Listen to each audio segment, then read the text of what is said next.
बचपन से ही हमें रटाया जाता है कि सारे धर्म एक समान हैं। ये सभी ईश्वर की ओर जाने के अलग अलग मार्ग हैं। चूंकि हम ना तो अपने यानी हिंदू धर्म के बारे में जानते हैं और ना दूसरे मजहबों के बारे में, इसलिए इस झूठ पर विश्वास कर लेते हैं और स्वयं भी जीवन भर इसे दोहराते रहते हैं। लेकिन जब हम अब्राहमिक मजहबों की बर्बरता देखते हैं, तब इस थ्योरी पर से विश्वास उठने लगता है। बीते कुछ वर्षों में बड़ी संख्या में हिंदुओं की आंखें खुली हैं, लेकिन बहुतों की आंखें खुलना अभी बाकी है। इसलिए जानना आवश्यक है कि क्यों हिंदू धर्म बाकी मजहबों से अलग है, क्यों वो दिखावा करके भी हिंदू धर्म की तरह नहीं हो सकते। इस्लाम और ईसाई जैसे अब्राहमिक मजहबों और हिंदू धर्म के बीच 3 प्रमुख अंतर हैं। पहला अंतर है साइक्लिकलिटी ऑफ क्रिएशन, यानी सृजन चक्र। अब्राहमिक रिलीजन में प्रकृति का सृजन एक रेखीय प्रक्रिया अर्थात लीनियर प्रोसेस है। दुनिया को किसी ने एक दिन बैठकर बनाया और एक दिन ये नष्ट हो जाएगी, जबकि सनातन हिंदू धर्म में सृजन एक चक्र की तरह होता है। ठीक उसी तरह जैसे दिन और रात होते हैं, उसी तरह सृजन और विनाश का क्रम भी सदैव जारी रहता है। दूसरा अंतर है यूनिटी ऑफ द सोल, अर्थात आत्मा का एकात्म। अब्राहमिक मजहबों में मनुष्य की आत्मा और अन्य जीवों की आत्मा को एक नहीं माना जाता।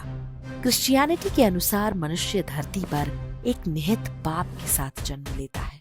इस्लाम में मनुष्य का अल्लाह से रिश्ता मालिक और गुलाम वाला है, जबकि हिंदू धर्म में सभी प्राणी मात्र में एक ही आत्मा है और वो आत्मा परमात्मा का ही अंश है, पाप युक्त या गुलाम नहीं है।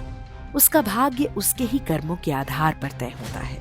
ये कर्म इस जन्म के ही नहीं बल्कि पूर्व जन्मों के भी हो सकते हैं।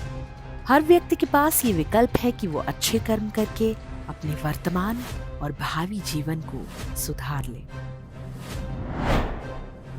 तीसरा अंतर है मल्टीप्लिसिटी ऑफ द ट्रुथ, यानी सत्य की बहुलता।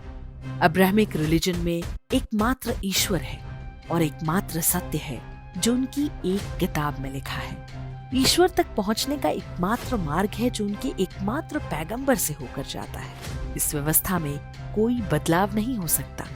जो एक बार लिख दिया गया, कोई किंतु परंतु की गुंजाइश नहीं। किसी ने प्रश्न भी पूछने का प्रयास किया तो वो सजाए मौत का हकदार है।